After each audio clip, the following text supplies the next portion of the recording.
It says live. Woohoo, we are live. All righty. So hi, everybody. Thank you for tuning in. I'm Amanda from Amanda Reads, and I have Fiona over at Reads and Eats with me today. And Hello. we are going to just do a live stream where we kind of talk books and do a couple book tags and craft and just kind of hang out. So if you are into crafting or just have something that you need to get done, you can just take a seat with us and hang out. Yeah, it'd be great. We haven't done one of these. We haven't done a live for ages, but we haven't done one of these before. I know. We've never done one of these, so I'm pretty excited about it. Yeah, me too. Do you want to talk about what you're going to be crafting? What am I going to be crafting? Yeah, I'm crafting a very nice picture that Amanda sent me for my Christmas. It's one of these sticker ones. So I thought this would be quite a good one to do. And then also I have on the go, if I can do this without dropping it, I'm doing like a crochet shawl scarf. Oh, that's really pretty. So I'm going to, it's one of these triangular ones. Very nice. Yeah, so I'm hopefully giving this to one of my friends for Christmas. So awesome. Yes, I have started Christmas stuff already. I mean, that's better than, I'm usually like, I always think about Christmas months in advance, but then like actually the act of purchasing things and actually getting around to doing it is like the week before and it's too stressful. So I plan to be better about that this year. Yeah, but you're working, you have a young baby. Well, yeah, he's still a baby, but he's going to be 1 in a couple of weeks. I cannot believe where is time going? I know. 2 weeks from tomorrow. Oh, how crazy is that? Yeah, 2 weeks from tomorrow. Pretty crazy. And are you doing you having a family party or anything?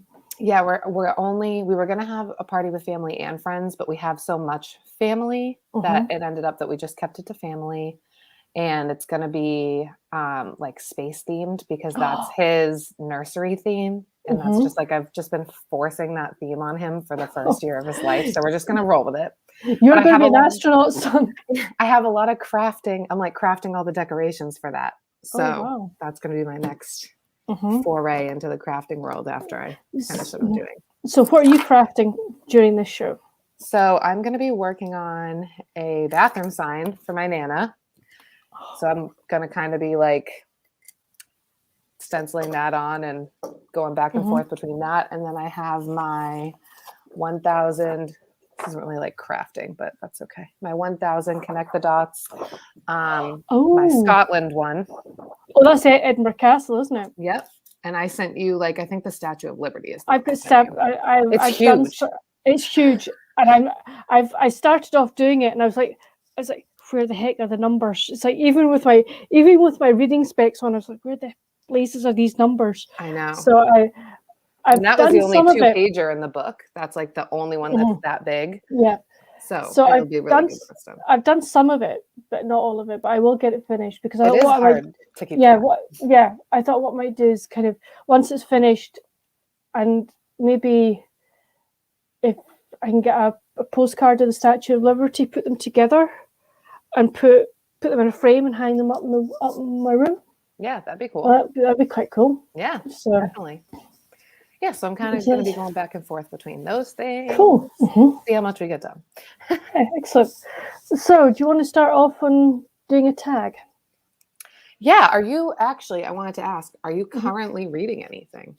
Oh gosh, I've got 2 in the go. I'm reading The Second Chance Cowboy by Claire McEwen, which is Harlequin heartwarming, I think it is. And I'm really enjoying it. I've been getting into Harlequins because I don't know if you watch her, Sarah the Bookish Knitter. I don't. She reads category romance. And I'd kind of never heard of them until I started, watching her channel. And I'd heard Harlequin, but I wasn't like 100% sure what they were. And just some of the books are brilliant. Like you've got heartwarming, which they're not like steamy, so you're getting a bit of getting romance, but it's pretty clean. And then there's also there's intrigue, which is romance, but there's also like a mystery involved with it as well. So there are lots of different lines that they have, and I've just been really, really enjoying them. So I'm kind of starting a little collection. Yeah, that's like one genre I haven't really been reading, but Mm-hmm. it sounds like that kind of would be Mm-hmm. a good And they entry have point. they kind of like love inspired as well, which are like again, sort of, they have like religious aspects to it, but it's not shoved down your throat. Okay. So they're really good. And then I'm on my Kindle, I'm reading Landscape of a Marriage by Gail Olmstead. She reached out to me on Instagram and asked would I like to read her book, Oh, wow. which is a historical, and I said yes. So she very kindly sent me an e-arc copy of it. Nice. It's great because to do with the guy that designed, I don't know whether this is real life, I haven't actually done the investigation to this yet, but it's the man who designed Central Park. Oh, that sounds really interesting. Yeah, and it's basically his marriage to obviously his wife, but it's mostly from the wife's point of view. But he's also in this book, he's designing parks in Washington and Boston and places like that. So it's really, really interesting. Oh, wow. So yeah, that's what I'm reading. Is she a US author? I think so, yeah. What I'll do is I'll send you a link to her. Yeah. I haven't heard of her. Book. Is this a debut, do you know? I'm not sure. That's what I don't know. I haven't done enough of a research into it, but I will do. So how about you? What are you reading? I am currently reading The Fitz Osbournes in Exile by Michelle Cooper. So this is like a trilogy I've had on my shelf for literally probably like 6 years now. It's The Fitz Osbournes, the Montmorey Chronicles is maybe what it's called. The Montmorey Journals. So this is book 2, but book 1 was about, it's like this family and they live on this island and they're like the king and like, it's like the royal family, but like, they're like the only people that live on this island. And then it's during World War II or like the beginning. I read it the first one really quickly and I feel like it's already kind of out of my head. But like it has to do with like there's Nazis involved. And then, so I'm in the second one, which is taking place in England. Okay. So I read the first one like all in one day. And then the second one, I've been kind of slowly not really reading it. I think it's more of like a middle grade young adult. And I think I'm just not as invested. But I do want to finish the trilogy and then decide if I'm going to keep it or not. But that's what I'm reading. And I do have a book at the library to go pick up later today too. Ooh, what have you to go pick up? It's called You Are Not Alone by Grier, Hendrix, and Sarah Pekkaman. I've read them before. I read The Wife Between Us. It's a thriller, I think. Okay. So I've read 2 of their books. I liked one a lot and I kind of like the other one. So I'm going to try this one because they have a new one coming out too that I might. Okay. So yeah, just kind of all over the place. I'm trying to read my books that I have, but like I've really been reading from the library this year. That's good. Yeah. Except I have like a lot of books I should be reading on my own shelf. Yeah, I kind of did a quick look at my channel or my TBR shelves and thought, oh my gosh, how many books have I got? I'm down at 28, so I think that's not too bad at the moment. I would quite like to get that down, I have to say, to what, maybe 5 before the year's end. I don't know. Yeah, I'd like to be at like 10 or below, but I'm definitely at like 160 or 170 something. But it's including ebooks. Oh well, I haven't included my ebooks because if I look at my Kindle, I think I'm sitting at about 250. That's the thing. It's like you don't really pay attention to the ebooks. No, I feel like my ebooks really get neglected. Yeah, me too. It's like that's why I kind of try now and have my Kindle that I read downstairs, and then I have my like a physical book that I read upstairs at bedtime at night. So. Yeah. Just to try and start getting things down. But then you've got NetGalley. I have had to I'm not allowing myself to go on NetGalley because everything I've requested and gotten approved for, I never read. And then that makes me kind of a jerk.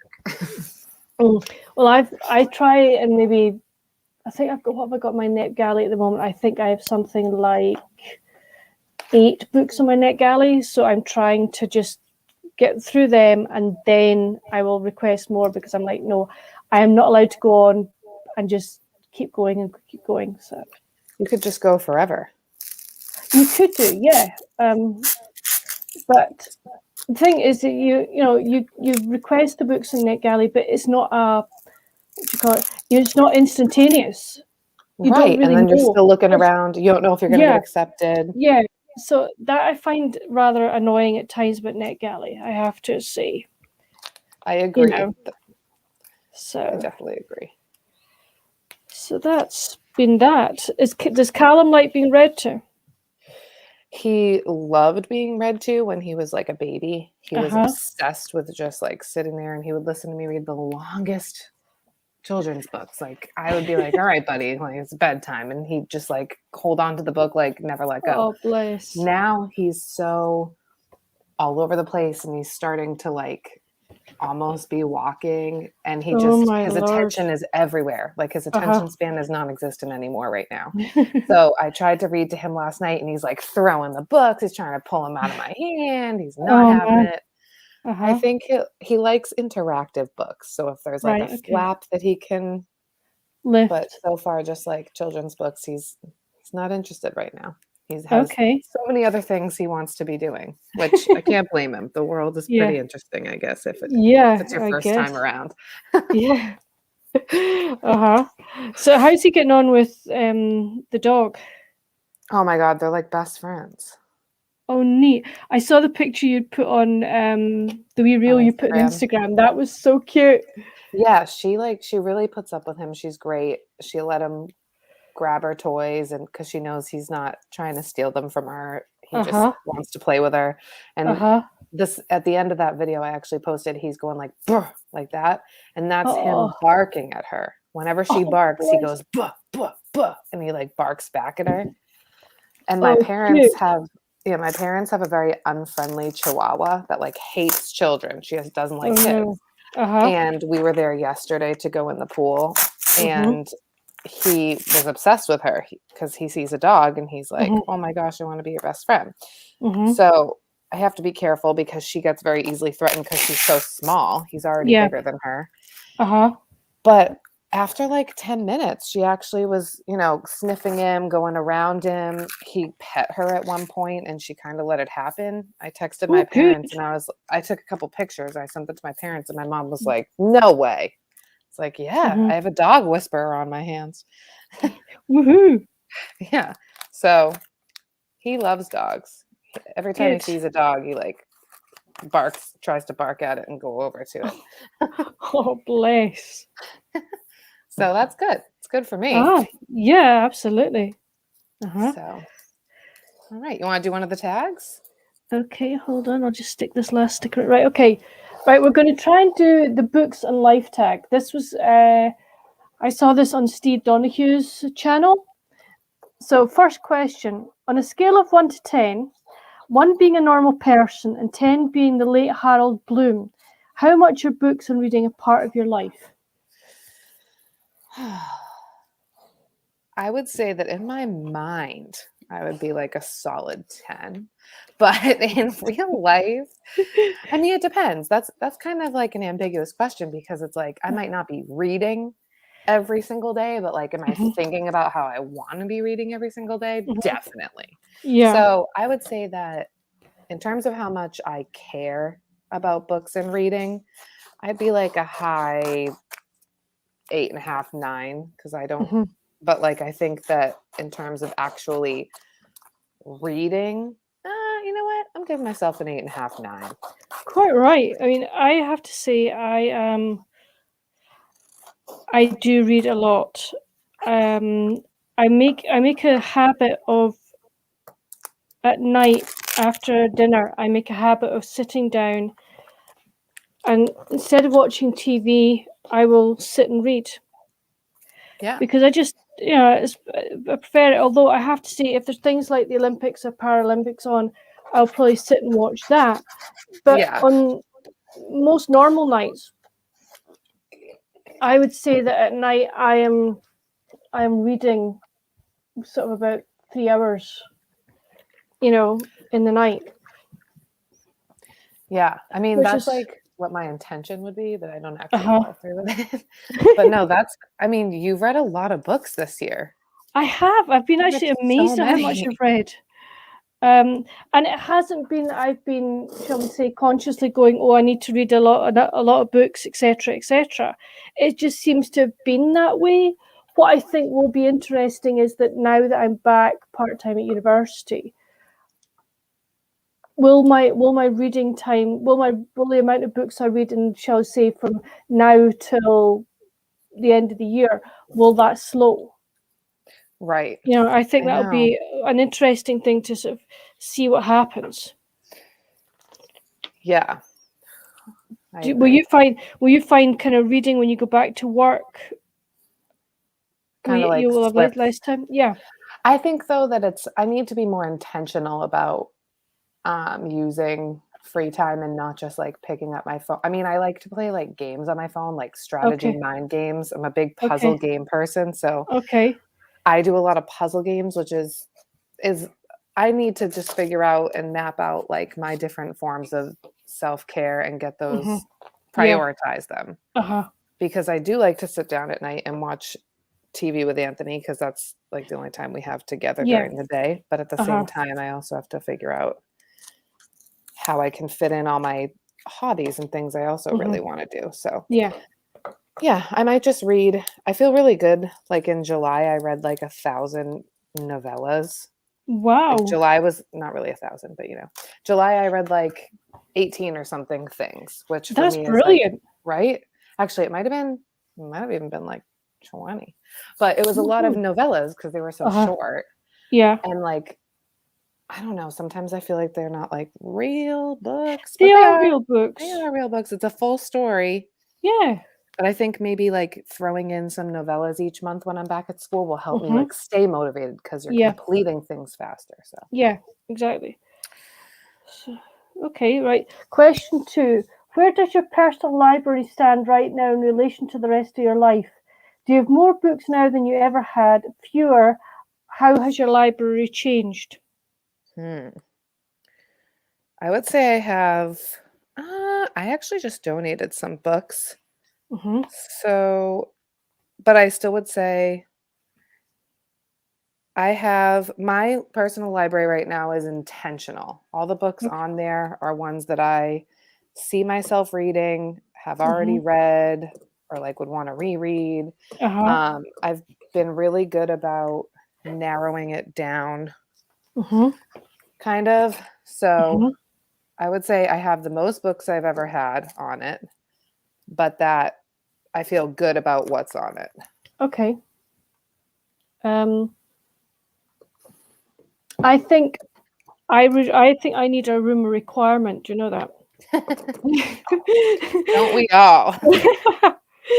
Because I am not joking. I've got so many books. My bookshelves at the moment are stacked like most. I think the 4 shelves are double stacked, and it's like what? So yeah, but the books that I have there are books that I want to have there. There are some books that I do want to, shall we say, give to charity, but I just need to get to the thrift store to do it. And then we have over here down in Alnwick, which is about 2.5 hours from us, there is this fantastic secondhand bookshop that is the biggest secondhand bookshop in Europe.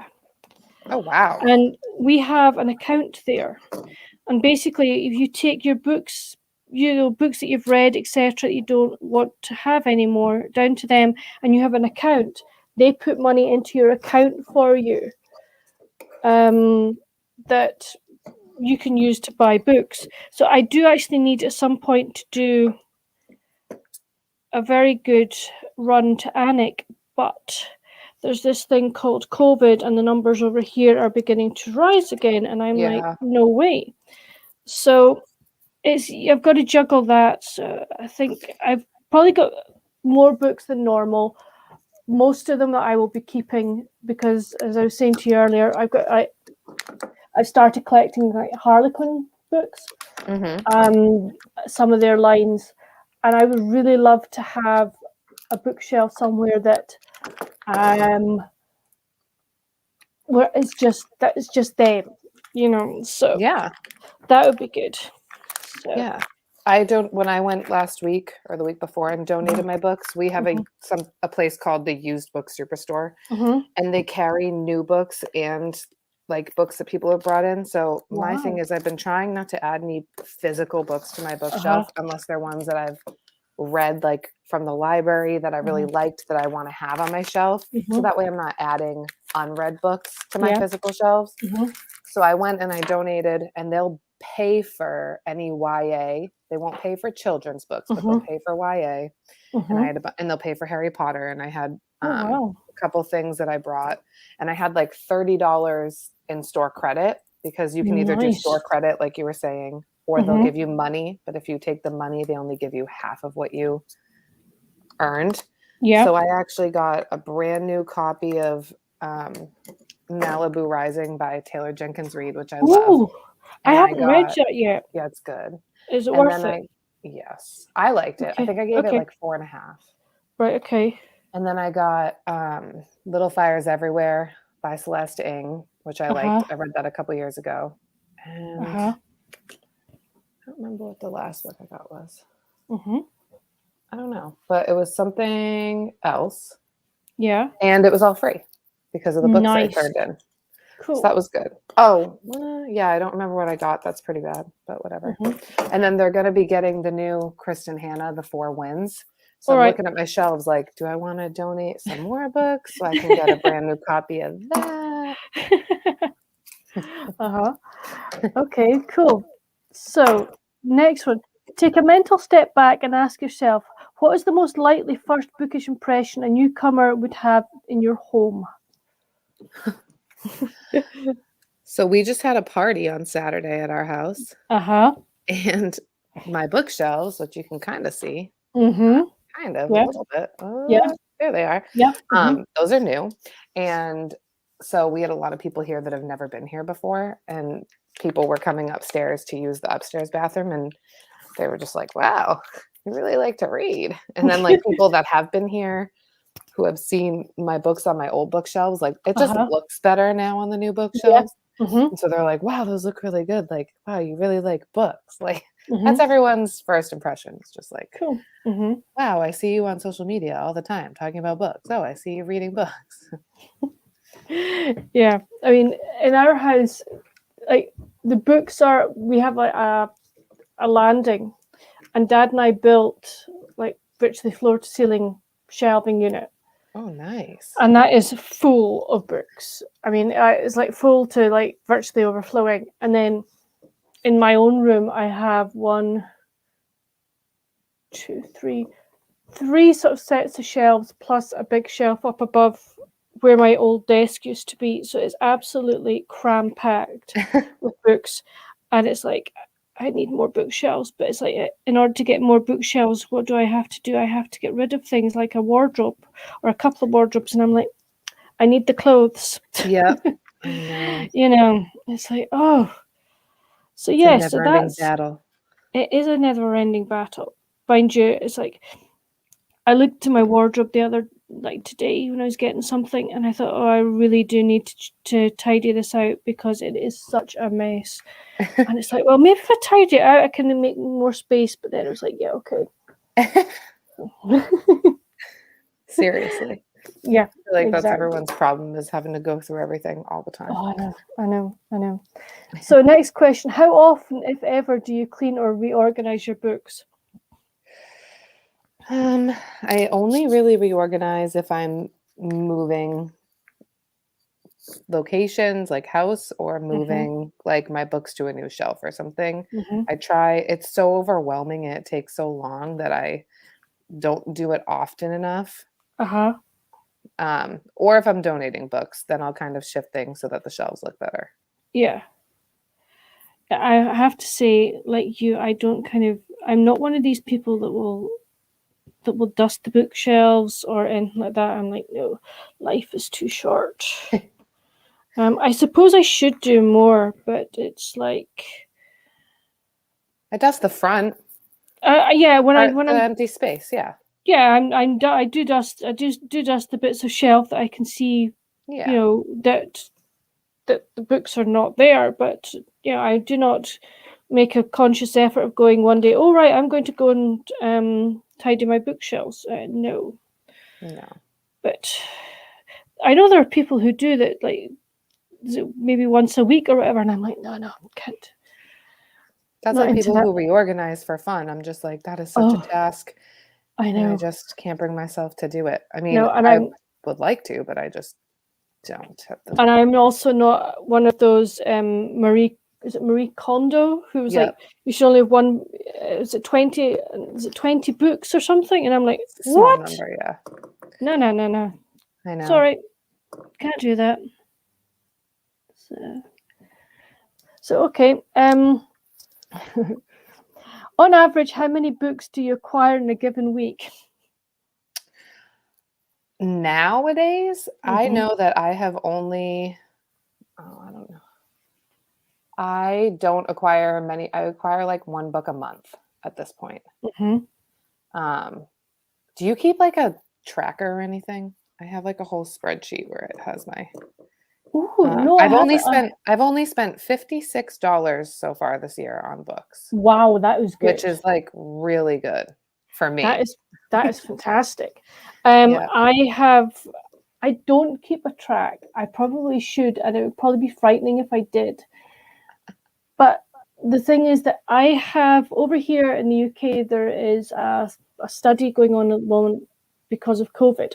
So they only chose certain people to do it. You know, it was like randomly generated, and I was one of the lucky ones. And as a thank you, you get vouchers that you can spend in various shops. Okay. One happened to be the very nice, very kind online bookstore beginning with A, and the other one was National Book Tokens. So for every time I do a PCR test, I did 5 to begin with, and then it's 1 a month. So I've been getting these vouchers. So I have, like, shall we say, laid by a few National Book Token ones. I've laid by quite a number of A ones, and I'm like, yes, because it means that I can actually buy books, right, without feeling guilty. Yes. And I also still have book tokens from last Christmas that I haven't spent yet. Yeah, I feel like it doesn't really count if you're not paying for it. Like, who cares, so right? I'm like, yes. So I could go on an absolute fantastic book buying binge, but then I think to myself, where am I going to put them? I know, that's part of the problem. It is, and also I don't know about you, but sometimes when I'm watching BookTube or even on actually Bookstagram now, you look at books and people are reviewing them or saying how much they enjoyed them. You look at, I quite fancy reading that. My Amazon wish lists are absolutely, I'm not joking. I now sit and watch like YouTube videos, okay, with my Amazon wish lists open because I just add. Oh my God. It's crazy. I feel like, I do the same thing. I'll do, like, I watch those like upcoming releases that sound interesting. I'll watch those and I'm just like, okay, request at the library, request at the library, request at the library. Yeah. I don't agree. I haven't been to our library for ages. And it's not because I don't like them, I do. But they do not stock a lot of the authors that I want to read. Like, I would like to read more Jill Shalvis, some more Susan Mallory. People, we don't get over here, we don't get a lot of the American authors. So it's, if I want to read them, I have to buy. Yeah, so that's frustrating. It is frustrating, very frustrating. And also, I mean, I sort of watched a couple of people go on, like go to their library and do a video on it. And the libraries that you have in America to the ones that I have seen over here in the UK, like the ones that I've been to, are vastly superior. I might actually one day do a wee video of like what our library is like. That'd be interesting. You know, just so that people could sort of maybe see the difference of what some libraries are like. You know, so yeah. I mean, when I lived in where I lived previously, I think I sent you a video before of that library. Yeah, That's it was a beautiful. big, beautiful library. It has like 4 or 5 floors. It is beautiful. And now where I live, it's a newer library. I think it's like 4 years old, and it's really a pretty building, but they don't have that much inventory. But we're a part of this, I forget what it's called, but it's like a whole bunch of libraries. So if I'm a member of where I live, I can also go to like 11 other libraries and use my library card there. So they'll kind of get the books in from those other libraries when I request them. But we don't have, like, if I just walk in, there's not that much. Yeah. I mean, I can request a book if it's being held in, say, on any other East Lothian libraries. They can get it for me. Yeah. But again, it depends on the author. Yeah.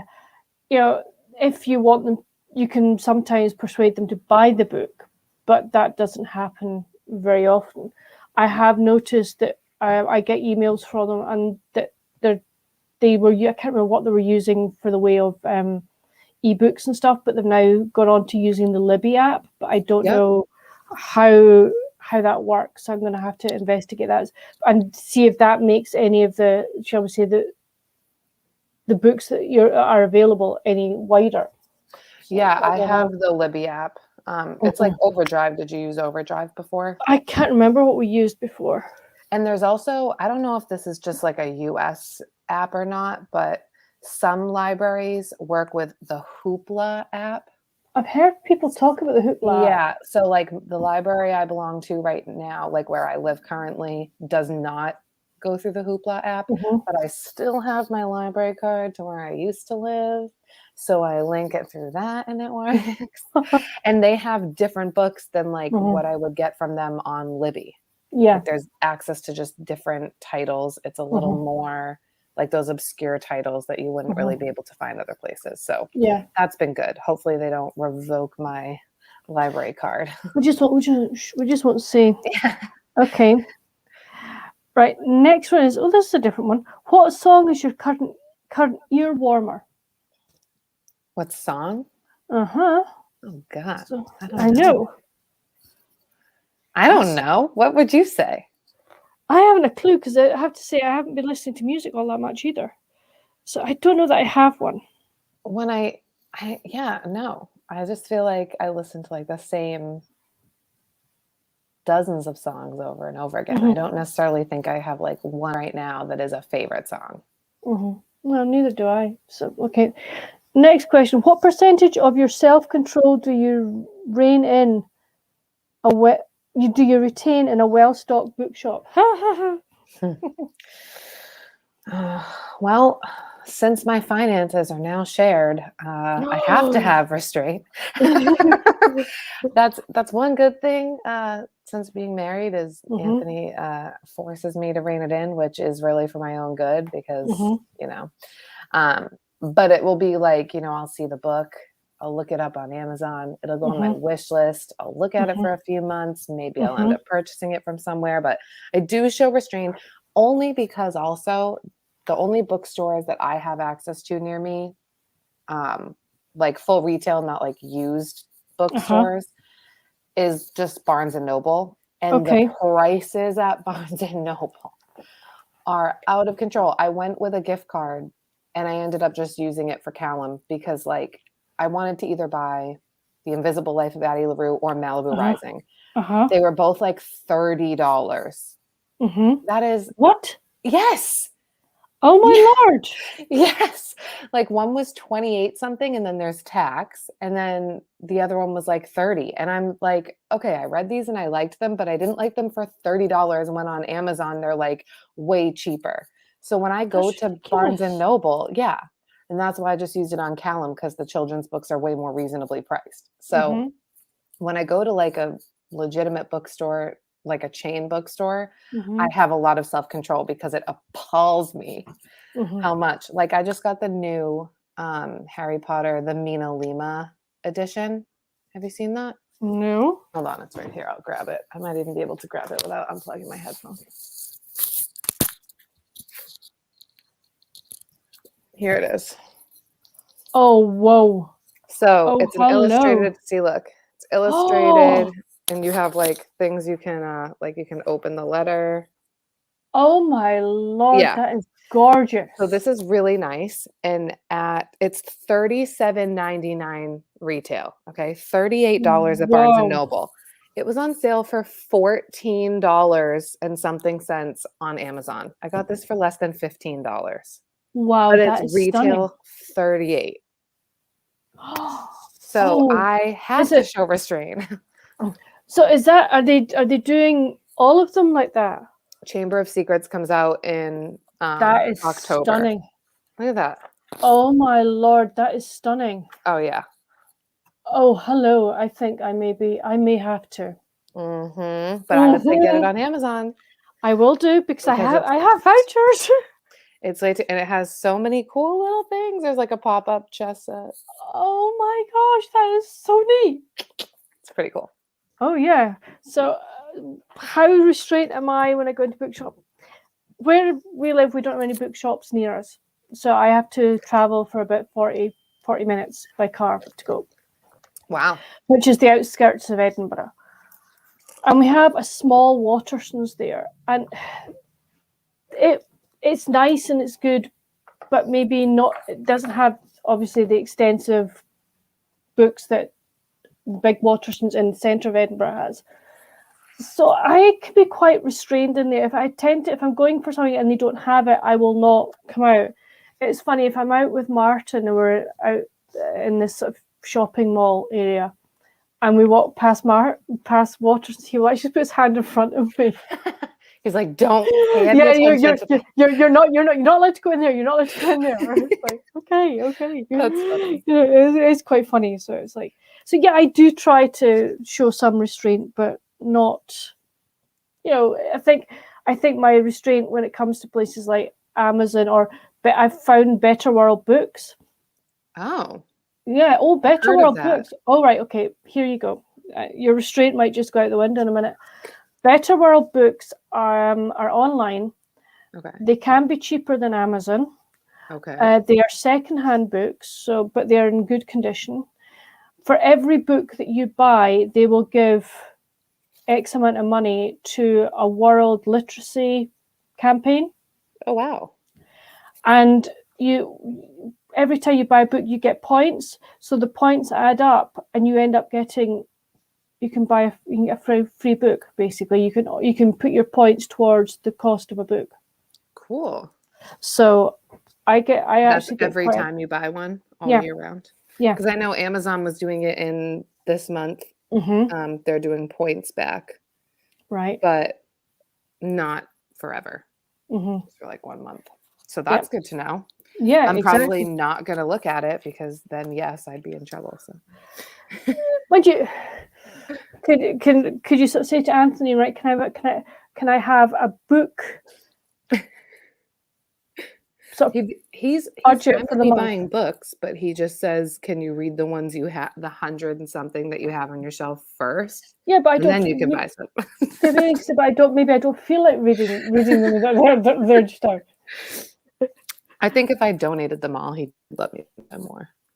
So but I don't want to donate them. Does Anthony read? Not really. If he reads, he likes like nonfiction history things. So I've bought him a book before. We watched the show Turn. It's like a 4-season show. It was on Netflix, but it was on AMC. And it's about Washington's spies. Okay. And the spy ring that Washington ran. Right. And it was really good. And then it was all like true. And it was based on this book that someone wrote. So I bought him that book and he read that book, but he's not, he wouldn't choose reading. Okay. If he had free time. Okay. But he likes that I read. That's good. And he's fine with me trying to force Callum to be like an avid reader. He's good with Good, that. good. Okay, next question. Do you ever feel the need to take a break from books? If so, what form does it take? Does that mean like while you're reading it? Or does that I just don't mean know. like in life? I don't know. We can do it whichever way we fancy. Yes, if I'm struggling to get through something, I will pick something else up to try and motivate myself to go back to it. Yeah. And then sometimes, I just don't feel like reading and I'll just do one of my other 1,000 hobbies. I have too many hobbies. That's the problem. You can't have too many hobbies. No, absolutely not. Yeah, What about you? I'm kind of the same. It's like if I'm not enjoying a book, I will put it down and I will maybe pick up another one. Especially if I think I'm kind of going through a bit of a slump. But then if I come back to the book and I'm still not enjoying it, I'm afraid I have come to the decision that I am not going to keep reading a book if I'm really, really not enjoying it, and I will DNF it. I've been thinking the same thing this year. I do not DNF often. No. But I've given myself the permission to DNF because I've accepted the fact that like there's not enough lifetime to read all the books I want to read. So why waste that time? But it does. That's why I keep track on this. I have this spreadsheet I use from another booktuber. She shares it every year. And on there, I keep track of like, if I DNF'd a book, I keep track of how many pages of that book I read though. Because I like to have an accurate number of pages count. Whereas on Goodreads, you have to like mark it as read. I know, that's annoying. You can't just keep track of the pages. Yeah. So I use Goodreads and I use this spreadsheet. And I have like my whole library on the spreadsheet and I keep track of what I've read. And it has does all these pie charts. It's very fancy. Ooh, I see. Very posh. I have to say I probably should start keeping track more. I do I do Goodreads when I remember to update it. I've realized this year I've been quite bad at keeping track on Goodreads, but I am sort of slowly beginning to I caught up with myself. I need to add a few more in. But I have my own personal journal, and in that I track the book, the page count, the score I gave it, and the format I read it in. So I have that for every month. But I think I think that's good, and it means that at the end of the month you go, oh, I read that amount. And if I do DNF a book, I say I DNF'd it, but I read so many pages, so it's quite handy. Yeah, no, that's pretty much like what this spreadsheet does. I don't know how to make spreadsheets, so it's Allie from Hardback Hoarder that uploads hers at the beginning of every year. Okay. And it has like all these, and there's like a tab for video ideas if you want to have a tab for that. So it's pretty handy, and I just kind of like take what I need from it. But it's been a lifesaver. So thanks, Allie. This is my second year using it. Good. Well, maybe I will. If you remind me at the beginning of the year, I'll maybe join you in that one. It'd be quite good. Yeah. So when you meet a new person, how long does it take you to bring up books? Oh, I feel like I don't talk about it with, I feel like people that I meet don't, unless they come to my house and they see my bookshelves, they don't necessarily know. Like I started a book club at work, so now people know, but they don't know the extent. Nobody knows I have a YouTube channel. Not even like my family knows I have a YouTube channel. Oh my gosh. The only person that knows I have a YouTube channel is Anthony and one of my cousins, and she might have forgotten by now. Okay. So yeah, no one knows the extent of your bookish habits. Yeah. Okay. I'm like you. I kind of don't talk a lot to people about books. If I'm in a bookshop and somebody's looking at a book that I've read and I've enjoyed, I will sort of say to them, "Oh, that was a good book. I thoroughly enjoyed it." And like, "Oh, right, okay." And then, you tend to get to talk to people that way, but it's not something that I sort of will maybe turn around to folk and say, "Oh, by the way, I read and I have this YouTube channel. Please come watch me." It's like, I think I don't sort of, shall we say, promote my books or my YouTube channel as a lot of other people do, and I have to say, I don't really mind that. I mean, I'm not one of these people that's, well, I've got to have X number of subscribers, etc. It's like, if people want to subscribe, fantastic, fine, dandy, I will accept it, thank you very much. But if people don't, then I'm not going to go boo-hoo-hoo, you know? Yeah, and I would say I'm so bad about uploading. I like never upload videos that I feel like if I promoted, I would have all this more pressure. Yeah.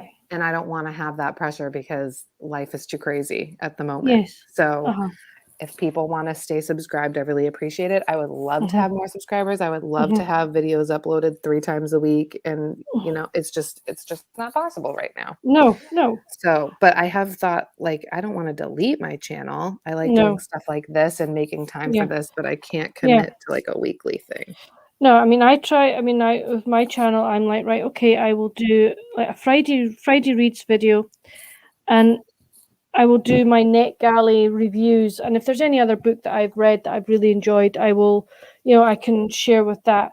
But I think with getting back into university and stuff, it will just be like, okay, I will just stick to one a week, and then review ones when I can do them, and just leave it at that, you know. Yeah. I like to use it to like look back at what I was hauling and what I was reading and my like I kind of like to look at it for like the memories of my reading journey. But I noticed you've gotten quite a few subscribers lately. Ooh, I know. I was like, when I hit 200, I was like, what? When did this happen? So I was like, I'm chuffed about that. And I don't know whether it's because I'm also posting on Instagram as well. And I've also started, I got a tip from one of my friends, Rebecca, the Colourful Book Nester, who said, when you're doing your videos, you know, at the bottom, there's like, there's a wee tab that says more. Yeah. And you click on that and it takes you to where you can do tags. So if you do like hashtag booktuber. So I've actually been starting to do that. So maybe that's where that's been generated from. I don't know. Definitely. That's probably where it's been generated from. I was thinking, I've been playing around with the idea of doing a Bookstagram, but then I feel like I would have to like, to be honest, like my real life, like friends, whatever, who follow me on my real Instagram, I don't necessarily want them to be like all over my Bookish social media. So I feel like I would have to keep it separate, and I don't know how I would finagle that. So I mean, if you were going to do that, just put it under as Amanda Reads. Yeah. You know, and then that's why I just called mine Reads and Eats, because it means that I'm not having to think about, oh gosh, I need a new name. And it just ties in. And I thought that's fine. You know, it keeps then I it feel like that way. I can't promote it through my normal Instagram, which I kind of like. I do have some friends. I don't know. Whatever. I'm just like weird about it. Yeah, I can understand that. Yeah, I mean, I have to say I am very. I think in my social media, no matter what, I don't share a lot of personal stuff. You know, if I want people to know about it, like, you know, I would, if there was something happening and I wanted people to know about, my friends to know about it, I would just email my friends or phone my friends or whatever, you know. So like, if there was something happening that I wanted you to know, I wouldn't just put it on my Instagram. I would be like, right, okay, this is what's happening. This is what the situation is. And I think, you know, I'm quite happy with that. Yeah. I mean, there are people who are sharing anything and everything about their lives on YouTube and stuff, and that's fine. If that's what you kind of want to do and you're comfortable doing that, then great. But it's not for me. I agree. I know. I just not sharing Callum on social media. I feel like, because we have our reasons why we don't, and I'm totally at peace with that decision, like not sharing his face or whatever. I don't really want his image out there for everyone to see, but you see like all your friends who have babies and all their babies are on social media, and everyone's like, oh my God, they're so cute, and people want to see Callum, and I'm like, it's like I want to share with people, but I don't want it out there forever. So I think text me and I'll send you a picture. Yeah. The one you sent me of him at nursery was just so cute. I know, he loves daycare so much. That, which must be a huge weight off your mind. Yeah, I know. He does love it so much. I love that they send us pictures every day. That's like my Oh, favorite thing that they lovely. do. Yeah. Oh, that's so nice. Yeah. Um, Nice yeah, to see him happy. good, good. Okay, next question.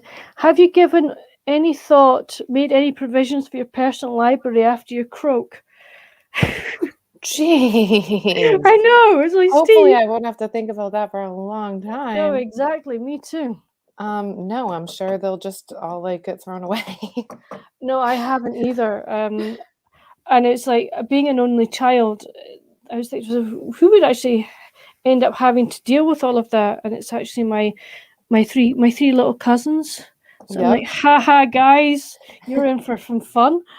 It's like, but no, I haven't made any provision. It's No. like, I will it's not not, be bequeathing my uh, library to anybody. no, it's like you do it as you want when it's Yeah. done. Take what you want, donate what you don't. Exactly. Okay. Last one. Are you known among your friends and loved ones for your weird and probably unhealthy relationship with books? Oh, yeah. Yeah. Definitely. My mother-in-law just tagged me on Facebook yesterday about a Mhm. library cake. It's like a Pardon? birthday cake that someone made, and Uh-huh. the slice was like taken out of it, and it was all books on the inside of the cake. And then my friend like commented on it and was like, "I didn't see it was you that posted it. I was just about to tag Amanda in it." So like, yeah, it's well known. It's well known. Oh wow, yeah. Yeah, I mean my friends know me that I love books, etc. And it's like Martin doesn't know this yet, and I don't think he watches my channel. Please don't let him watch my channel. But I don't have any books up in open. That's going to change.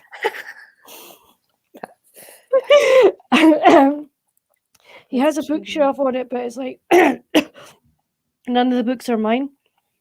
And And he's that's not going a to reader, change. but Oh, that is he and doesn't. he doesn't need the shelf for himself.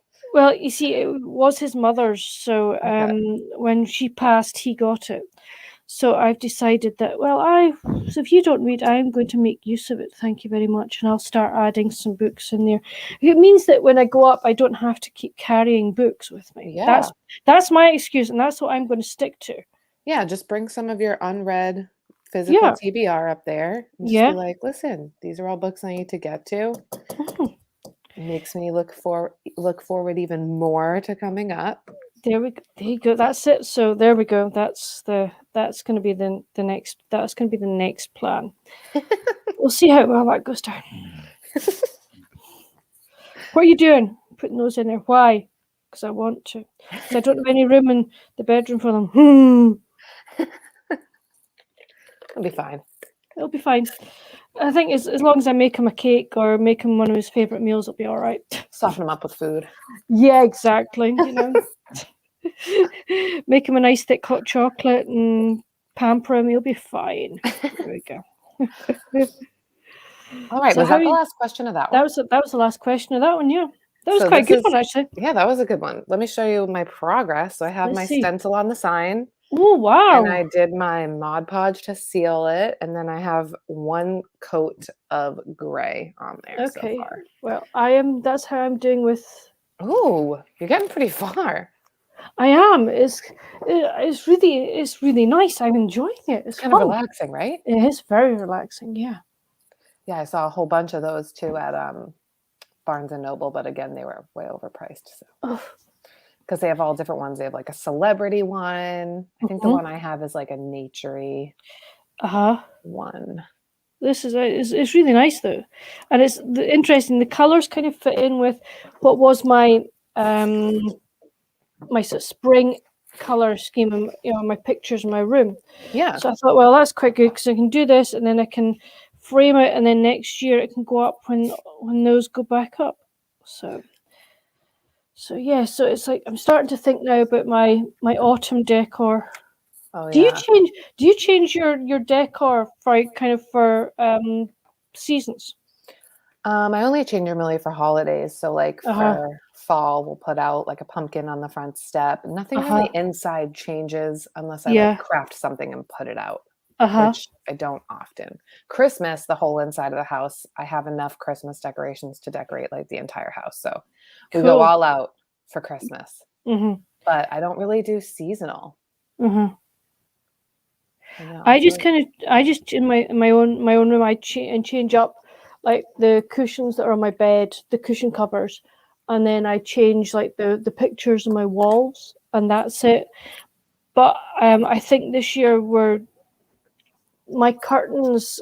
I have like a blind on my bed on my window, but it didn't fit into the window frame. It fits above it, and then I've got the curtains. And the curtains, when you pull them, the hooks come out. You know, it's like such a pain in the ass. Annoying.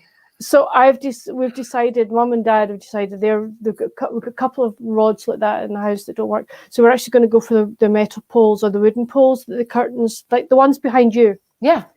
So I'm going to do that. That'll be nice. So, but I'll need to go and sort of choose colours and stuff like that. But it'll be fine. So yeah, so that'll be a lot easier. Yeah. So that's kind of the only kind of change that I do. Yeah. I know. It's kind of nice that you change it up. It just makes it interesting. Yeah. But then at Christmas, it's like all out Christmas. Yeah. You know, I have a lot, and so I'm back doing glass lessons, Mum and I. And yesterday, nice. So yesterday we were learning to do copper foiling. So it's real fun because we get to use a soldering iron and stuff. Oh yeah. Cool. Those are cool to use. Yeah. So what we're doing is we cut out an angel yesterday, the various shapes, and we put the copper foil on. We'll do the soldering next time we go up. And I also did 2 holly leaves. So nice. Again, that's all ready for when we go back up. Were those the angels that you looked at in your vlog? Because I watched your vlog last night. Yes. So the angel and the holly leaves. So I did those yesterday, and I also did the wee coffee mug. So they're all got the copper foil on. Just need to solder them all next time. But yeah, Christmas is all out. But I thought I was quite sort of Christmassy. No, yeah, Martin. I am not joking. He is Mr. Christmas. I love when he decorates, both his house here and then also in Oban. So it's like great. And last year, he's like, I bought myself a Christmas tree. I'm like, what? So-and-so was having a sale, so I bought a Christmas tree. It's a fake, but it's absolutely gorgeous. So it's like, yay. So I was thinking to myself, oh, that's good. That means I can make some things for him to hang on his Christmas tree. And it's like we share an advent calendar. He bought us an advent calendar at a craft fair. And nice. It's got little pockets in it. So the actual rules are you're not allowed to spend more than £1.50 on either the gift or something to make said gift. Okay. I stick to it, but somebody else doesn't. And it's like I sort of said to him, I've started doing stuff for the Advent present. What? I'm like, yep, started that. I said, oh God, I haven't thought about that. I'm like, okay. And then he sort of says to me, oh, you know what I found in my cupboard? I went, what? He said, I found some vouchers. I'm like, oh yeah, what are they? One that says, I'm owed a homemade loaf of bread. I'm like, all right, I wonder if I'm going to get around to that. So he's back next week, so I've got to have a loaf of bread ready for him. But I said to him, well, I've actually got a couple as well. He said, what are yours? I went, well, one tells me I'm due a box of homemade soup. Ooh. I said, I've also got one for marmalade and one for jam. And he went, okay, that's fine. I'm like, cool. So we do these kind of things because basically nice. It's nice because and I mean, I have to say his soup is superb. So it's like, yum. Mum and Dad are like, will it be big enough for us to share? I'm like, I might give you some of it. I don't know. See how like it is, but I'm gonna eat it all. So, so yeah, so that's quite cool. That's really nice. But then he's like, Mum and Dad and I also have one that we share as well. And what is really funny, I don't know if I've videoed it before, but Lonan, Martin's dog, when he comes in at Christmas time, he knows that there are treats for him on that advent calendar. So he will come in and he will just sit in front of the advent calendar and look at it. And you're like, what is it? Do you think there's something up there for you? He'll just look at you and he'll look at the calendar. He is hilarious. That is funny. And then, you obviously the advent calendar comes down. But then if he hasn't been here for a while, he'll come back in and he'll immediately go to the spot and look at you and look at the walls and say, wait a minute, there's something missing from up there. That is funny. So do you guys, have you got an advent calendar? No. So when I was growing up, we would do the chocolate advent calendars. Okay. From the British import store.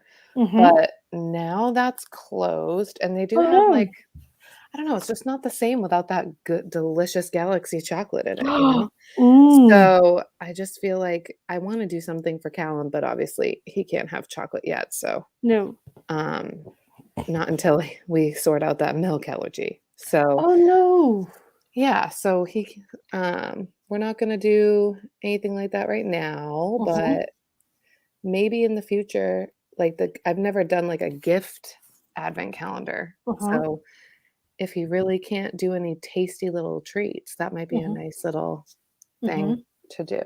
Yeah. So are you having to try and use things like almond milk and stuff like that? So we don't know exactly what types of milk because he was on, so he had to go on formula when he was really young because of it.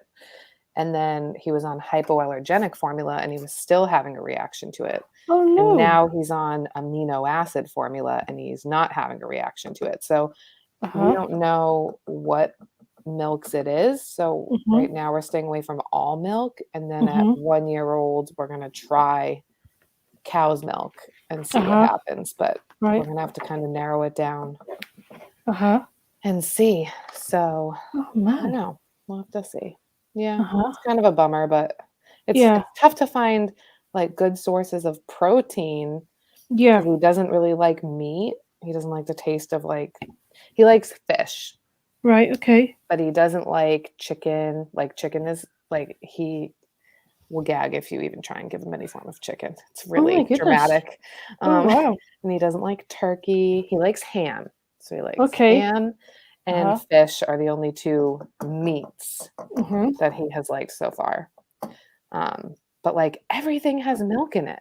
Like everything. Yeah. Like you can't have yogurt. And then even things you wouldn't think of, like these vegetable puffs. They almost look like cheese curls. Yeah. But they're vegetable. They have milk in them. Oh my goodness. Like things you wouldn't think have milk in them. So it's been a journey, but we'll figure it out. Hopefully he grows out of it. Yeah. I mean, I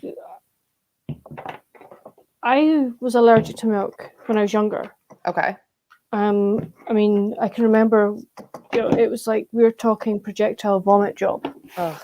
Yeah. And I remember going to a school camp. I'm just plugging hold on, give me a minute. Yeah. I'm just plugging my computer in because batteries. So I went to a school camp and it was like, you fill in the form as to you have any allergies, blah, blah, blah. Mum put in milk. And the teacher went, nobody's allergic to milk. That's stupid. So she made me drink hot chocolate that night. I'm very glad to say that I threw up all over her. It was great. Yeah. What the heck? And she went, oh, I went, yes, I'm allergic to milk. Mum didn't just put that on the form just for the sheer heck of it. Yeah. There was a reason to it. It's like, oh my gosh. So, so that's, but now I can take milk in a few things. Like if I'm out and I want to have a hot chocolate, then I can have one. And I will just, I don't have that very much. And I just, I can have ice cream. It's quite funny. I can't actually drink milk, as it were. I can have things like ice cream. If I'm having milk for my cereal, I'll pour it on my cereal, but then I will, every time I take a spoonful, I will drain it off. I mean, a good workaround though. Yeah. At least you can still have it, like have the cereal. So it just doesn't seem the same kind of having cereal with fruit juice. It just doesn't. It doesn't kind of like what?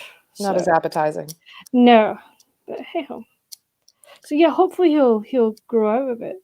Yeah, we'll see. We'll figure it out. All right, my second coat is done. Looks kind of cool. lumpy. Is it okay? It's all right. I'm never satisfied with my own project, so it's pretty dark. Okay. So we'll see. Gotta let that dry. That what she wanted, yeah? Yeah, that's what she wanted. Cool. Goes with her bathroom, so we'll see what happens. I think there's going to be some touch-ups once I take the stencil off. Do you want to do the... You did the next one? Yeah, go for it. All right. I've stopped to do crochet, by the way. Okay. I need to pull up the books I've read this year so I can kind of reference them for this tag. So I haven't. All right. Can I? I'll try my best though. Okay. So the first question is, what is the best book you've read so far this year? This is the mid-year book freakout tag, if I didn't already say that. Okay, right, okay. Oh my gosh, right, hold on. I'm going to see if I can go to my... Do that, right. Have I... Still there, right, okay, let's see. I've got a sneaking suspicion. Hold on, good. Oh, I can't, no one let me do it, right, okay. I think, what would be my favourite one? I really enjoyed The Seven Sisters by Lucent Riley. Okay. What's that about? It's about these 7 sisters who've been adopted by this man called Passault, and he dies, which is not a spoiler. It's like, you know that from the blurb, and he leaves each sister a letter with kind of a clue to where they were from, etc. And he also has built in the garden this globe, and around this globe there are 7 like circles, as it were. And on that is coordinates and a verse. And so basically if they want to, they can go and find out more about where they were from and why, why they were adopted, etc. So that was really good. It's the start of a series. I buddy read it with Krista from Books and Jams, and we both really liked it. And I think I've only got one more book in the series to actually buy, so I've got the whole series there just to read. So, that's awesome. That sounds good. So how about you? I think I've read a lot of really good 5-star reads, so I don't know that I necessarily have like a favorite, but I guess I would have to say that The Four Winds by Kristen Hanna is one of my top. And then the other one that I think is kind of tied with that, which was kind of different for me, was In the Dream House by Carmen Maria Machado. It was a nonfiction. It's like the story of an abusive relationship she was in, but it's told through tropes. Okay. I think it's tropes. So like it'll be, I can't even remember some of them because I read it so long ago, but so it was very short, like each, couple pages was a new chapter, and it would, I can't even explain it. It was really interesting the way she wrote it. Okay. So you would see glimpses of what that was like, but she would tell it through like a different type of storytelling. Oh, sounds interesting. Doing a really bad job explaining it. It was short, but it was really good, and it was just the way it was written was so interesting that it really stands out. Cool. Yeah. Okay. What's the best sequel you've read so far this year? Oh my gosh, sequel. I honestly don't know that I've actually read one. Do you know that? Really? I don't think so. Oh my gosh. I'm not that I know of. That is strange. All right, fair enough. How about you? I read the Brown Sisters, the trilogy, all this Okay. year, by Talia Hibbert, and I think that my favorite, let me just look at my favorite was Actor Age Eve Brown, which is the final one in the series. Okay. So that was my favorite sequel this year. Actually, I've now thought I read. I started a quartet on Harlequin Intrigue by, oh gosh, I can't even remember her name, but it was the Mountain Ranger series, and I have to say all 4 books in the quartet were really good, and it just kept the story kept progressing through all 4 of them, although you were looking at sort of different main characters. So I really enjoyed all 4. So can I use that as an answer? That works for me. Cool. All right, a new release you haven't read yet, but that you want to.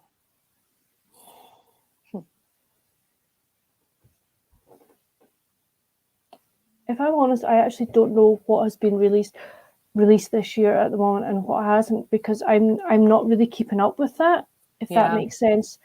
I'm just reading what I want to read. I'm going to answer that I know that there's a new Sarah Morgan coming out soon, and I definitely want to read that. That'll be a give. It's okay, Mum's at the door. I've got water, thanks though. So yes, I definitely want to read it. It's her new Christmas one, so I will definitely want to read that. And that can also be your answer for the next question, which is the most anticipated release for the second half of the year. You want it to be. I could do, but I mean, there's probably going to be a lot of Christmas books coming out that I quite fancy reading. I know that there's a new to me author, Melissa McClone. I follow her on Instagram as well. She's really, really nice author, good books. So I think she's got a couple coming out that I will want to read. Fair enough. So a new release that I want to read is Survive the Night by Riley Sager. I've heard really bad things about it, but I've liked every Riley Sager book I've read so far. So we'll see. I'm on hold at the library for that one. Okay. And then I don't really know about some new releases for the second half of the year, so I don't really have an anticipated release at this point. No. It's like, what I would like to do is, I don't know about you, but do you know where to kind of look for new releases and stuff like that? I just kind of look for videos on YouTube for the new releases. Yeah. But I don't really I have so many books to read that I don't really look for more to add to the list. Yeah. You definitely need to have a book budget for every month. Yeah. Tell Anthony it's tell him it's part of your self-care. There you go. We'll see. All right. So the next question is your biggest disappointment.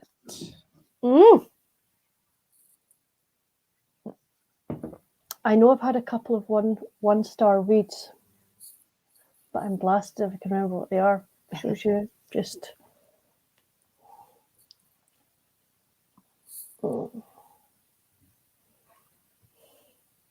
I honestly don't know. Okay, fair enough. I read a book called All the Birds in the Sky by Charlie Jane Anders. It was on my shelf for like, I don't know, since I started BookTube, so so long.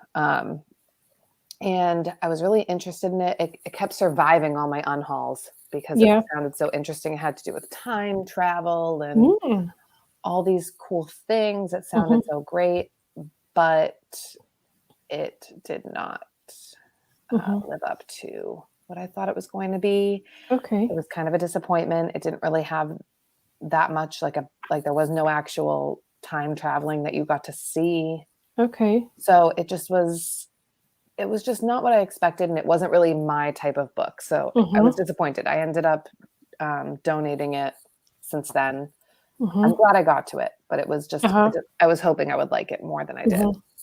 I know that on my bookshelf I had a Sarah Main that I tried. I'd loved one of hers before, The Woman in the on the Dunes, and it was really good. And Dad had some of hers on his bookshelf, and I started it and I just couldn't get into it, which I found really strange because I really liked that first book that I read of hers. Mm-hmm. So that was quite disappointing. So I think that was probably one of my 1-star reads.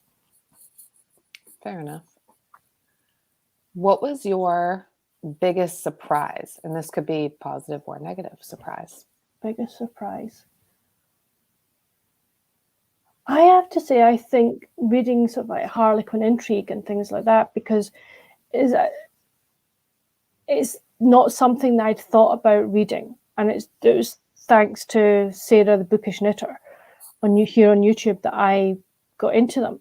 And I have to say, I've been really, really enjoying them. And I like the fact that you have such a diversity in the books. Like there's so many different lines. There was one that I read, was it maybe the end of last year, beginning of this year, The Sheriff's Star, which it was what they call a special edition. Mm-hmm. And it was to do with the wee girl who had Down syndrome. So, they're bringing in, it was nice to read a book that had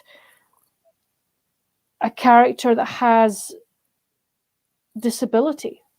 I thought that was really good, and it's refreshing that maybe hopefully there are going to be more people writing books with. I've just finished a short story about a wee boy who's on the Asperger's syndrome scale, who doesn't like Christmas and doesn't like red, doesn't like Santas and stuff like that. So that was really interesting. So I think the more books that we can get with people who have either disability or even chronic living conditions, I think are good.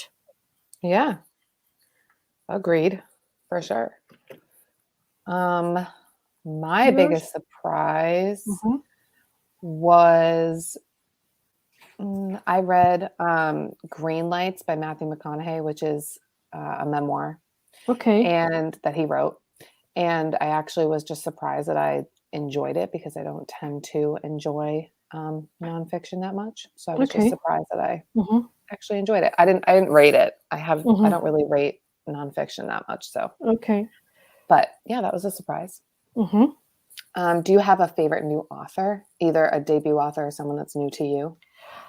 Actually, I've got quite a number because, as I say, watching, shall we say, people that are reading what we category romance and things, but who do I like? Melissa McClone is a new one to me. She's good. Annie Raines is another. I've only just recently got on the Jill Shalvis as an author. Okay. I haven't heard. She's good. I like her. A bit more, sometimes a bit more spicy. So they're kind of 3 new to me authors that I've been really enjoying. I just read for my book club The Girl with the Louding Voice by Abby Jarre. I don't know how to say her last name. I've heard things about that. That's supposedly good. Yeah, so it's about a young girl in Nigeria, and just what life is like there. And she wants to be educated, but about how like that's not really looked at as a positive for females to be educated and things like that. And the author is from Nigeria herself. Wow. So the book was, and this happened, the book took place like in 2014, 2015. Wow. And so I really liked her. I think she wrote really well. It was interesting because, like I said, the main character wants to be educated. She doesn't know English that well. So it was written in kind of like a broken English. And then, oh, wow. Yeah. So it was kind of hard to get into with that flow because you're expecting it to just be like easy to read. Yeah. But I liked that she did that. So I think she's definitely a favorite new author. And if she writes other things, she may have already, but if she writes other things, I would definitely look into them. Cool. Do you have, I'm going to skip a couple because I think some of them are, like I don't really have a fictional crush. Oh God, no. Has I any don't think book made you, what were you going to say? Yes? I said I don't think I've ever had a crush on a fictional character. Yeah, no, not really. Not like enough to like need to talk about. No. Did any books make you cry this year so far? The Night Road by Kristen Hanna. I bawled my eyes out. Mind you, it's like I think virtually every Kristen Hanna we've read has made me bawl my eyes out. It's like part of her job. So there you go. Yeah, that's what The Four Winds by her did to me. So I agree. I would say anything, and I think Night Road did too. I've read it before too, which is like I don't even. It doesn't even matter if I've read them before. She gets me every time. Firefly Lane every single time. Oh god, yeah. Have you actually watched Firefly Lane? Have you watched the TV series? I've watched a few episodes, and I pretend it doesn't have anything to do with the book. Okay. It's really disappointing if you were hoping for it to be like a good adaptation of the book. Right, okay. I have to say I haven't watched it. Yeah, there's characters that don't exist in the show that existed in the book. There's relationships that exist in the show that didn't exist in the book. I would say if you think of it as like a loose adaptation, like someone was like, I like these characters, but I'm going to kind of change everything up. Oh no. Then you can appreciate it. If you haven't read the book, people love it if they haven't read the book. Okay. And I am disappointed because I think it could have been a movie and been better. Okay. Just my personal opinion. What's the book that made you the happiest that you can think of? Oh my goodness, the book that made me the happiest. The one I've just read, actually, Christmas on Mistletoe Lane by Annie Raines. I really liked it because it had the buzz of that has the sort of the premise that this lady inherits a B&B from her grandmother, from her grandparents, and she goes to do it up and stuff. I'm sorry, that's a buzz for me. It's like I love a lot of Christmas books. I do. I love Christmas books. You know me. They're nice, but cozy. I really like books. It doesn't have to be a Christmas book, but if the premise of the book is that somebody inherits an inn or buys an inn and redoes it up, or B&B or something like that, I'm sorry, I'm sold. That's me. Go for it. So that was kind of that one. I have to say also the Seven Sisters. I think it was just so good and so enjoyable that it did make me happy reading it. You? I don't know. I don't know. I don't know if, I have trouble with that question, like books that make me happy. I don't really tend to read like happy books. Well, okay. I read a lot of thrillers and like depressing things, but I enjoy them. Yeah. Well, so, okay, change it then to a book that you really enjoyed. There you go. I mean, there are a lot. I would say, how about one I'm like really happy I picked up? Okay. How about... So I read The Black Flamingo by Dean Atta, which it was written in verse. It is about a young man who goes to college and he finds drag, and he starts doing drag and starts like finding himself. Oh, interesting. And I flew through it and I really liked it because I felt like it had really good representation, and I felt like it's something I've never seen that premise done before. And so I felt like it was just nice to see different things being represented in the book. And I like reading books in verse because I think it kind of puts a little interesting spin on it. Yeah, sounds good. Yeah, that book made me happy, I would say. Do you have a most beautiful book that you bought or received this year? Most beautiful. Most beautiful. Let me think.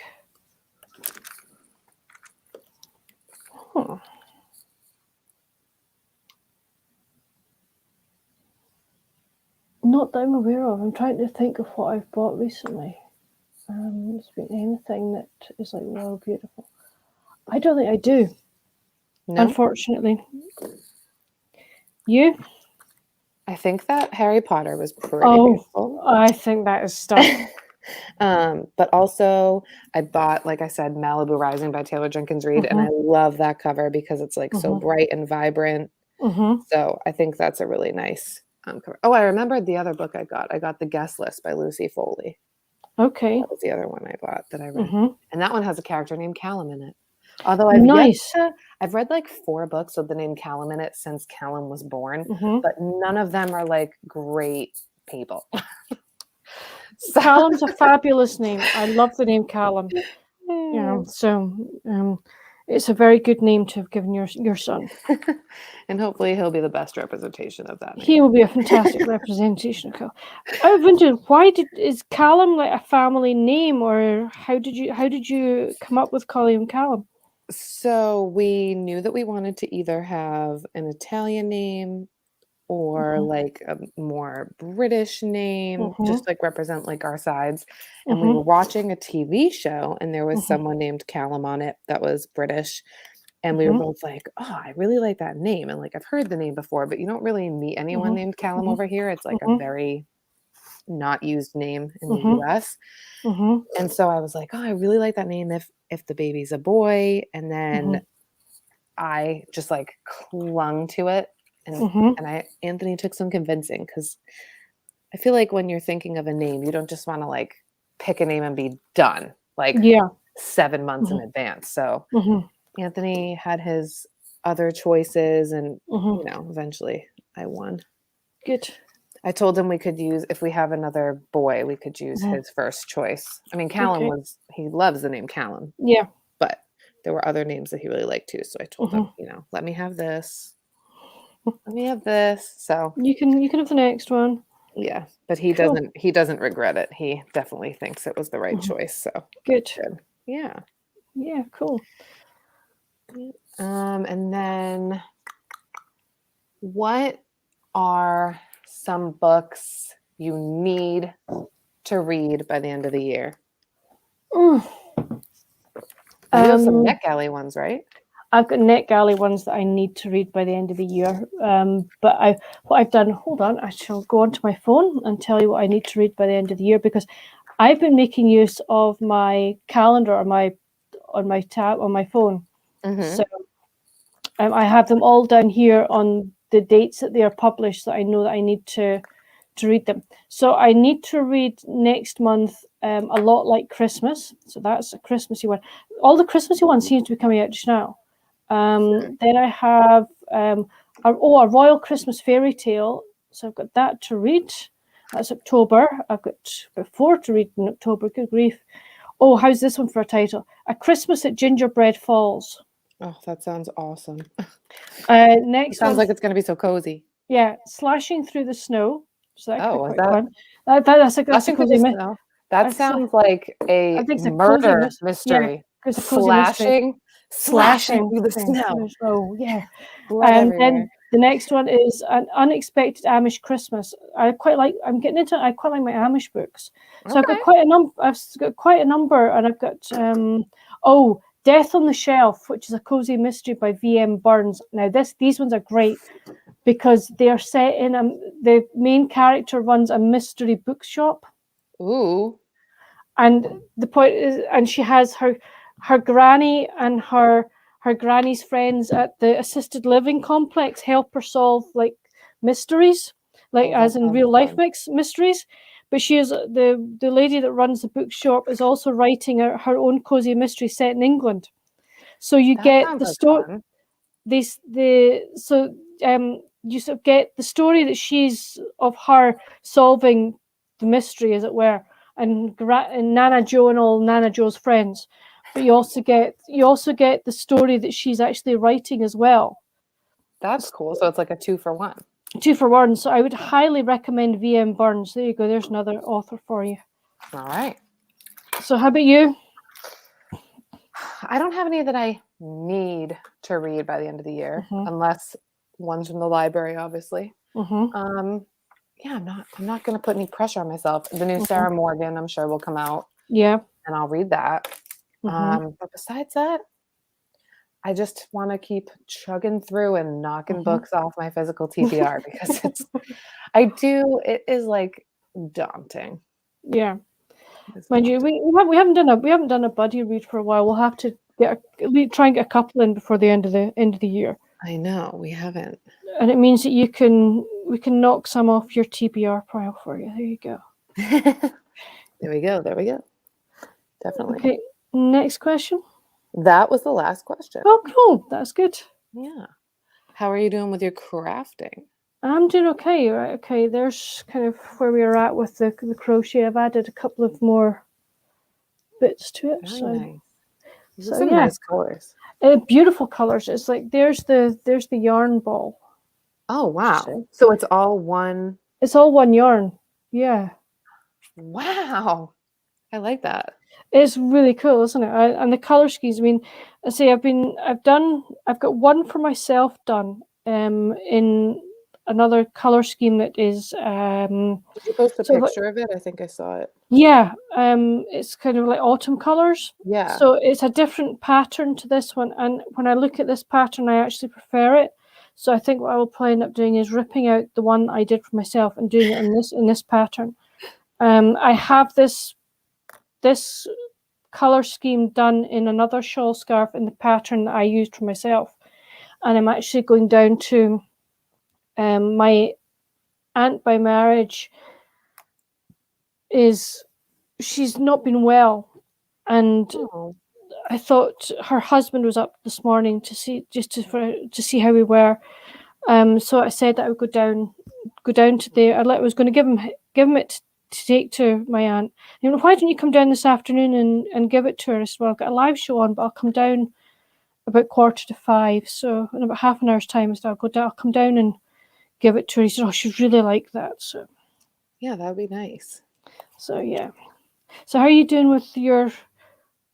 You finished the sign, or you now finished the sign? I'm a little disappointing because I'm a little disappointed because I don't think it's centered, and that's going to really bother me. But she's going to be fine with it. So here it is. That is beautiful. Oh, I love it. I love the script you used for it. That is really nice. Yeah. So this is all done and painted and dried. So that'll be ready to go. I don't think it's. Does it look centered? Kind of. Yeah, I think it's okay. Yeah, I think it's a weird shape. It's really hard to figure out where the center is. I think that's part of it. So it looks absolutely fine, honestly. All right, I think it's just gonna sit anyways, like on a show. Okay, whatever, that's fine. And then I am 107 dots in to Edinburgh, the Edinburgh Castle. Yeah. Cool. So not much. Not much. So what are you going to do with it once you've finished it? I don't know. I have a whole bunch in here that I've done. I just haven't done anything with them. So we'll see. I don't know. I know I have so many that I've done and just haven't done anything. They're just sitting here. My book of accomplishments. Good. So what I was going to say, since it's Edinburgh Castle and I live near Edinburgh, do you want me to get a postcard or a photograph of that kind of skyline for you and send it to you? Sure. You could put the two together. Yeah, that'd be cool. Thanks. That's all right. That'd be pretty cool. Yeah, and hopefully one day you'll actually get over to me to see it in person. I know. I would love to go traveling. Yeah. Yeah, you could bring Callum over and Anthony. Yeah. I know, that'd be fun. We have to get our passports renewed. Oh, right, okay. They're all expired. Oh, right, okay. Mind you, I guess like people are not traveling a lot anyway at the moment with COVID and everything. Yeah. So. And it is. I mean, it's probably not that. I think it's like discounted right now because.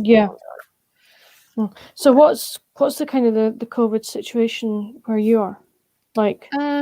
Cases are going up. Masks are not mandated right now.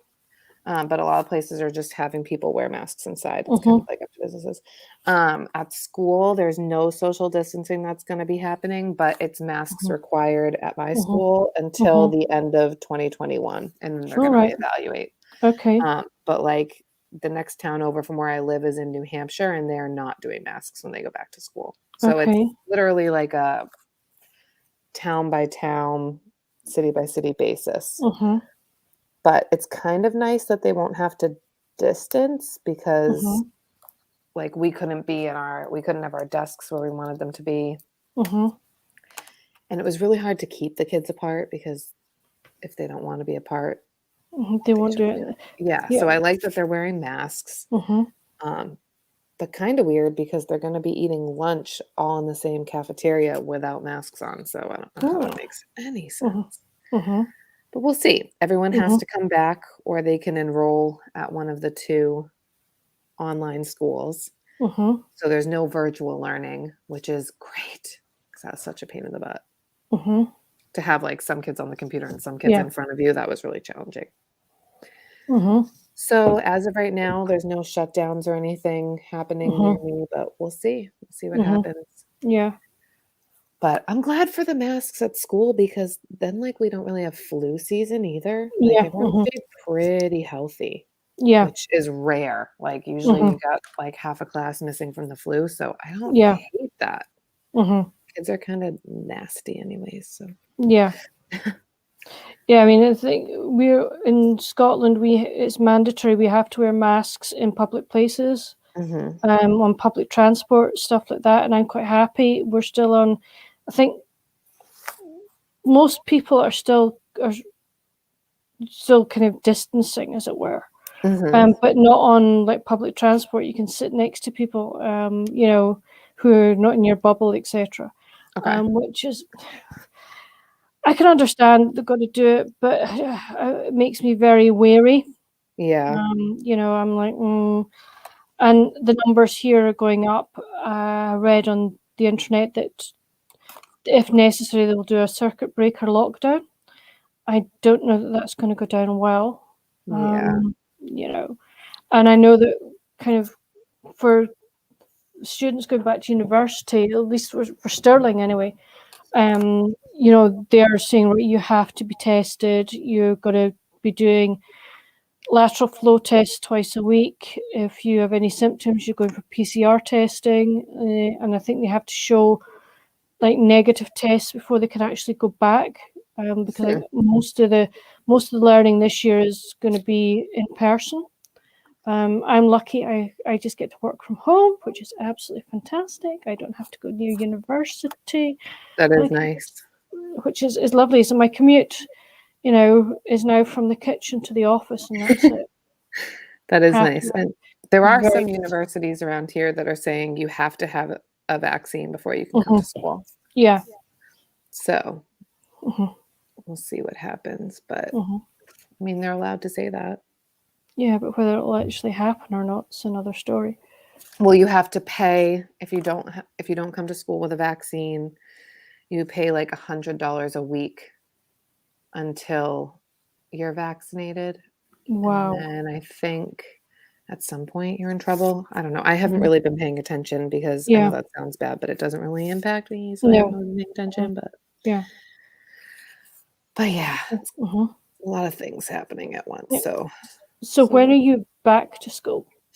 I start professional development next Tuesday. Okay. And I have professional development Tuesday, Wednesday, Thursday. And then I have Friday off for Labor Day weekend. And then Monday off because of Labor Day. And then Tuesday, the kids come back and it's full days right away. Wow. Yep. So how many kids have you got in your class? I don't know. I don't have my class list yet. We don't get those till next week. Are you still class sharing like you've been doing? Or are you now on your... Okay. Sharing with the same person or same That's people. Good. That's good. Yeah. So keeping my dream team. That's good. Yeah. No. And I'm just in 5th grade this year. I don't have kindergarten anymore. Oh, how are you feeling about that? It's because the numbers are so high that I would have like a ridiculous amount of kids on my caseload. So I understand why. And my normal kindergarten co-teacher that I taught with, she's having a baby at the end of September. So she's not doing the special ed classroom anymore anyway. So I wouldn't even be working with her. So I'm fine with just staying with my 5th grade dream team. Good. Yeah. So what is it is it English is your specialty? No, I teach everything. I teach English, math, science and social studies, writing. I teach everything. I work with kids that have disabilities moderate disabilities. So maybe like Okay. ADHD Mhm. or like anxiety, Mhm. things like that, or reading disability. Mhm. And they stay in the regular classroom, but Okay. I just go into the classroom and help them during the lessons and Okay. work with them to make sure that they're getting everything they need to be successful. Mhm. And they travel from class to class. They have different teachers for different subjects, and I Mhm. go to all of them and teach all the subjects with the teachers in the Okay. room. Okay. Yeah. So it's kind of Sounds. nice because I like to teach everything. Cool. And are you kind of happy doing that, or would you prefer at some point maybe to think about having just being in your own classroom and just having your own class of kids? Or I'm certified to be a classroom teacher, but I've Mhm. never wanted to really be a classroom Mhm. teacher. Both jobs have different responsibilities and Yeah. everything, and I really like traveling. Like I like Mhm. teaching, but working with a small group. Yeah. So I really like it, and I really find it satisfying, like watching Mhm. kids who think that they can't do anything Mhm. make the progress and realize like they can do whatever they want. They just need Mhm. different supports to be able to do that. So That's great. I have not gotten sick of my job. This is going to be Good. year 10 and I'm still going strong. That's good. Yeah. And part of that is I like the people that I work with. They make Mhm. it not miserable or anything. So Mhm. That's good. it might be a different story if I worked with different people. Possibly, yeah. And I mean, I think if you're happy where you are, then that's good. Yeah. Yeah. And how long? I mean, have you got much of a commute? Yeah. I drive 45 minutes. Okay. Yeah. So is that? It's all highway. So it's Oh well. feels like a fast ride. Mhm. And it's not bad. I like kind of having that time because Yeah. after a long school day, it's nice to have 45 minutes to kind of decompress before I get Mhm. home and have to get back to. Family life. Yes. Mhm. So that's good. And Callum will be in daycare starting next week, every day of the week. Oh my goodness. How are you? Mm. Obviously, you're going to be happy about that. Yeah, he really likes it. And Mhm. he's getting he's getting all the socialization that I can't give him. Mhm. They're making sure he's getting outside 2 times a day. Like Mhm. he's getting such good experiences from it. And Good. I really like the people there. So Mhm. I couldn't be more satisfied. So that's Mhm. good. And like I said, he likes it and that's all that matters. So Yep. And you're making friends. right. Good. Yeah. And how's the dog? She's good. She's fresh. Oh no. She's good. No, she's a good girl. Mhm. She's starting to come out of her puppiness, so that's good. Okay. Cool. Yeah. Excellent. So how are you doing your join the dots? Okay. I am 178. Nice. Not that Oh, far. I'm very familiar. Yeah. I think I'm gonna call it quits Yeah, I for think now. so. Yeah. Yeah, cool. All right. Good. Well, this was This fun, and I feel like we this has should been do this great. again. Yeah, absolutely. Yeah, maybe do one maybe nearer Christmas. Yeah. And maybe kind of make it a Christmassy Yeah. That'd be time. nice. That'd be good, wouldn't it? Would be good. And I'm glad that Yeah. we did some tags because I've been wanting to do tags, but I haven't been uploading. So Yeah. I'm happy to. I'd wanted to do that one, the Steve Donahue ones. I'm glad we got it done. So, yeah. All so right. buddy read soon? Definitely. I think we definitely should. That'll help me Yeah. knock some books off the TBR. Well, you choose. There you go. All right, I will. And they'll give you an excuse to maybe buy a book. I might just do, yeah. Cool. Well, great chatting to you, bud. And Yeah, take you care. too. And hopefully, if you watch this stream, Yeah. hopefully it was somewhat entertaining or you got to get some Yes. crafting done. So Exactly. And hopefully that if you answered any of the questions that we answered in the tags, please let us know in the comments. That'd be really good to know. yeah, And or if also you've let read us any know of the what books we talked about. Yeah, exactly. And or if you get any recommendations for us. We're always open for recommendations, aren't we? Definitely. Definitely. I might not be able to buy them, but I can probably find them in the library. Exactly. But yeah, it's been really good, and I hope that people have enjoyed it, and that you will, if we do another one, you'll come and join us again. Yeah, and we'll do a little preview announcement. I didn't do one. You did one. Mm. I didn't do one, but yeah, we'll try and be more prepared next time. Exactly. Good stuff. All right. Bye, guys. Okay, bye.